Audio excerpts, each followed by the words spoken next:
must properly bring out in the application before the Honorable Court can grant the application. Your Honor, the first ground that the court has to look at is the nature of the offense for which the suspect has been arrested.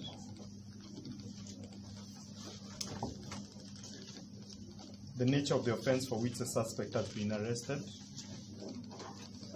Secondly, the court has also to look at the general nature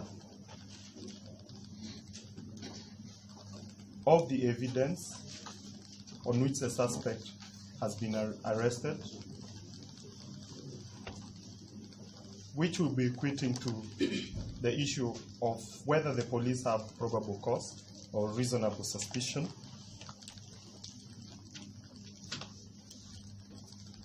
The third point is the inquiries that have been made by the police in relation to the offense and any further inquiries proposed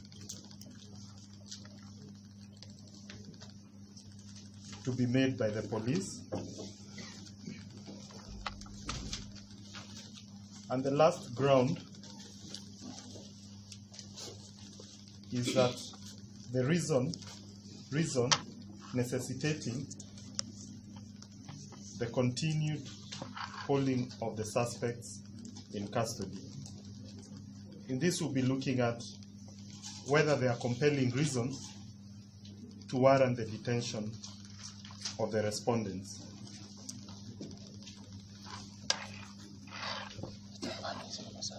Your Honor,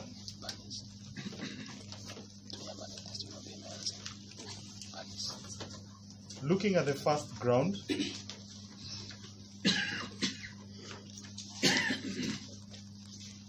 I refer this court to paragraph 3,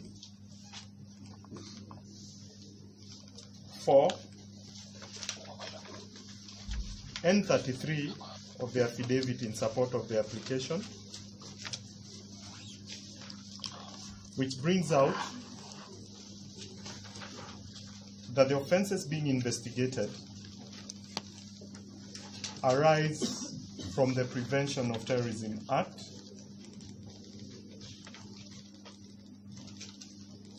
(2012), and paragraph 33 specifically mentions some of the offenses being investigated.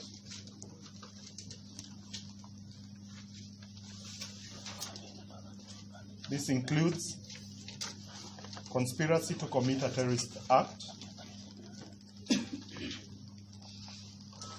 contrary to Section 23(2) of the Prevention of Terrorism Act, POTA. There is also the offense of provision of property and services for the commission of terrorist acts, contrary to Section 5, POTA. The investigators are also looking at membership to a terrorist group, contrary to Section 24 of the Prevention of Terrorism Act. Your Honor, these offenses, as I had pointed out during our previous appearance, do arise from the attack that took place at the DUSIT Hotel complex in Riverside area.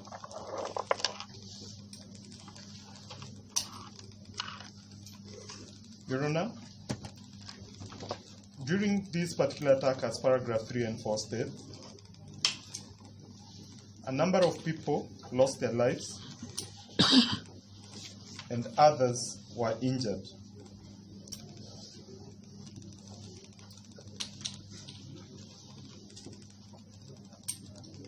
Your Honor, in looking at the nature of the offense and the facts that led to the arrest of the respondent, we will refer court further to paragraph 5, 12, 15, 18, 21, 25, 29 of the affidavit in support. All these paragraphs do relate to the circumstances that led and the reasons that led to the arrest of all the respondents. And as stated in the affidavit in support, at the time of the arrest, in the respective paragraphs, all the respondents were informed the reason for their arrest.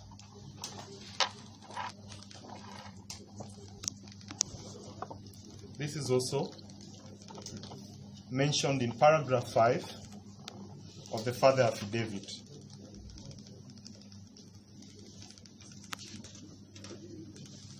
The reason for the arrest was in relation to the attack and the investigations thereon.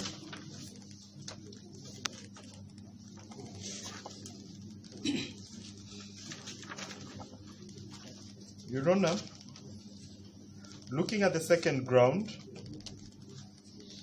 some of the facts will also be applicable in looking at the nature of the offense. In relation to the first respondent, paragraph 6 to paragraph 11 provide in its generality what the police are looking at, or the inquiries that the police have so far looked at in relation to the first respondent. Your Honor, in a nutshell, police are looking at least 42 SIM cards, numbers, analyzing all these numbers,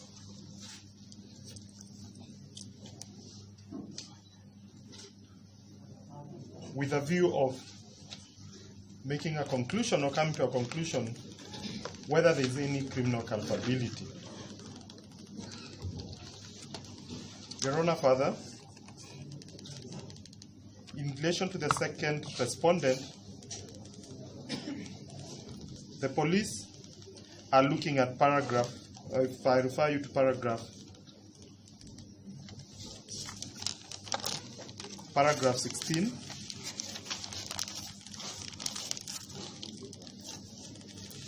and also the police are also looking at, the investigators are also looking at paragraph 17. I wish to refer to paragraph 17, 19, 22, 24, and 25 in respect to the other respondents. Your Honor, you'd realize that from the paragraph in relation to the inquiry so far made brings out the complexity of the matter, because this is not the first application in relation to the attack, and also brings out the third ground, which has to be looked at. That is, what are these inquiries that the police intend to make? Your Honor, one of the inquiries to be made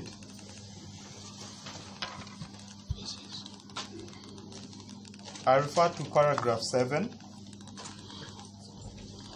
where the police and the team of investigators have to look at all these identity cards which were illegally used to register the 47 numbers. They have to try and contact, if at all these 47 people do exist. Because from the same paragraph, Your Honor, you notice the information so far received by the investigators is that the 47 numbers were used on a handset. 2 handsets belonging to the first respondent.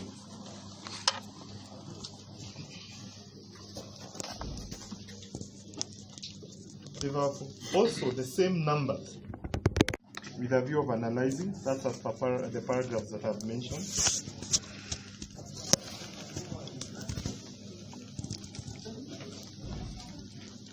The investigators have also to analyze all the mobile phones that have been seized with a view of checking whether there's any forensic material of evidential value.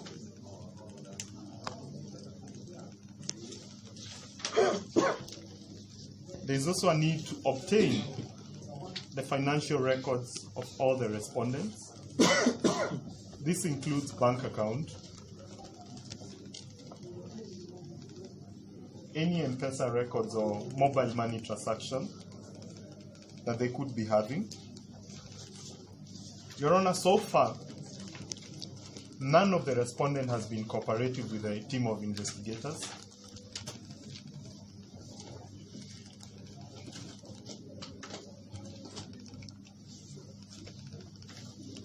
Which would have eased the pace of investigations.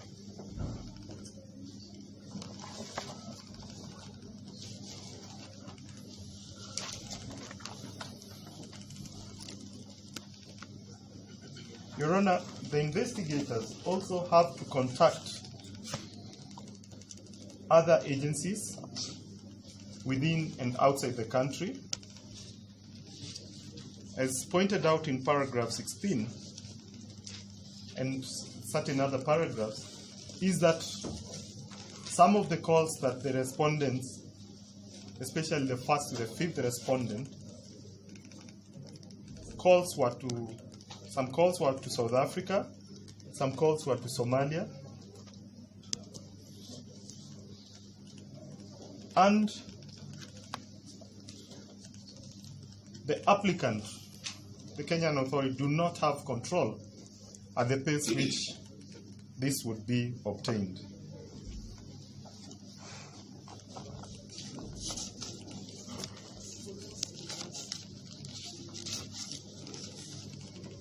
Your Honor, there is also a need to find out the other associates. And it's the humble belief of the team of investigators as pointed out in the application, this would assist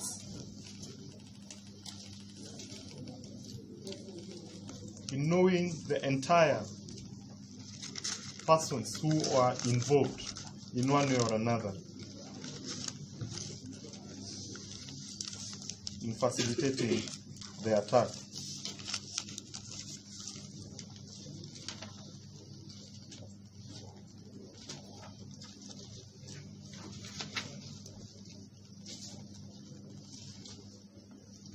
And there is therefore a need to ensure that all these angles of investigations are covered.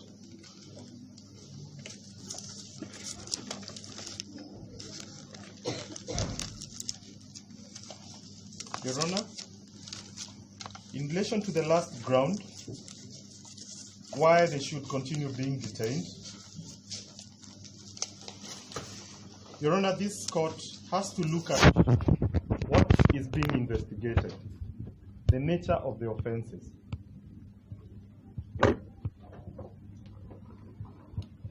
Your Honor, as was pointed out by one of my good colleagues the last time the matter came up, is that terrorism is a very serious offense And I do agree with him. Looking at the investigations and paragraph 33 of the affidavit in support, in case of conviction, what they are likely to face. And court should also bear in mind this particular aspect. Your Honor, in that I refer to the case of, it's number 3 on our list of authorities. That is Republic versus Ahmad Abul Fati, where the court looked at the nature of the offense for which the accused there were facing, which is of similar nature to the current one.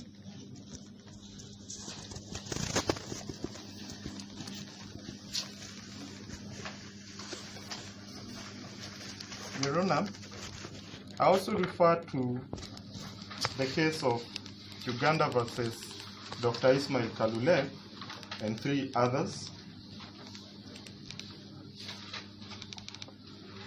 where the High Court in Uganda looked at the gravity of the offenses and the sentence that could result.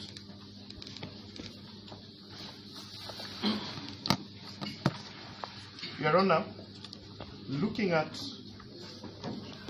the submissions before we move from that particular ground, most of my colleagues have raised the question of presumption of innocence, that the respondents herein do enjoy the presumption of innocence.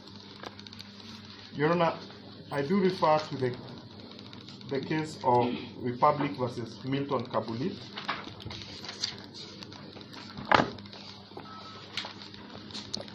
where Justice Emukule was faced with the same issue of presumption of innocence.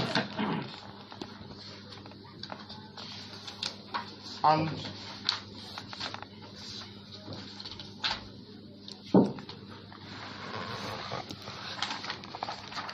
on page, if I could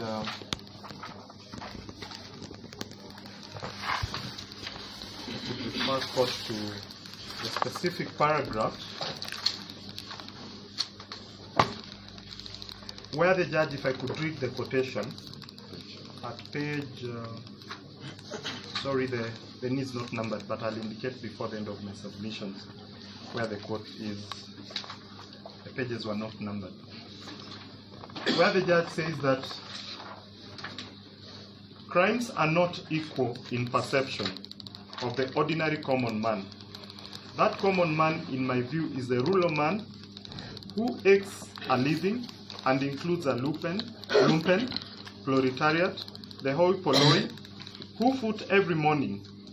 It hurts their sense of righteousness that as a suspected patricide, fratricide, a rabid rapist, a defiler of children of tender age, slayers of law enforcement agents, organizers of mass murder, whatever cause drug barons, should be granted bond or bail because they can master the tough condition, for instance, cash bail, millions of shillings, for suspected murder or violent robber.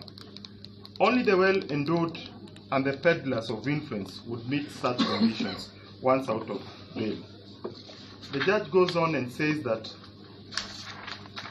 presumption of innocence does not, however, mean that one may commit grave offenses at will and brag that he is innocent until contrary is proved.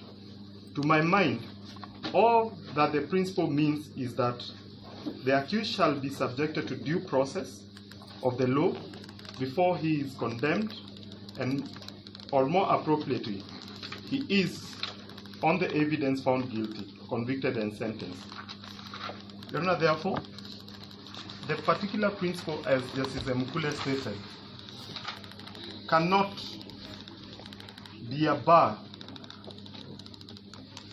to the detention of the respondent.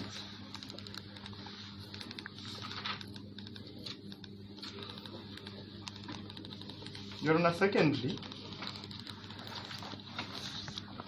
the court has to look at whether the accused will attempt, whether the respondent will attempt to evade trial.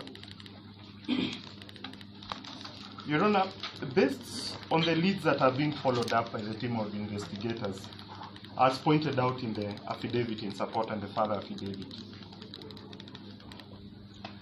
Your Honor, these offenses are serious. They resulted in 21 deaths and several injuries. Some of the victims are still in hospital.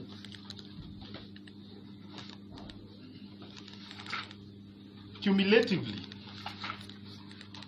due to the seriousness and the possible sentence that occurred, doesn't it make the respondents flight risk? Your Honor, it is our humble submission that this clearly makes the respondent, all the respondents, flight risk and increases their temptation to try and avoid the legal processes that they are facing.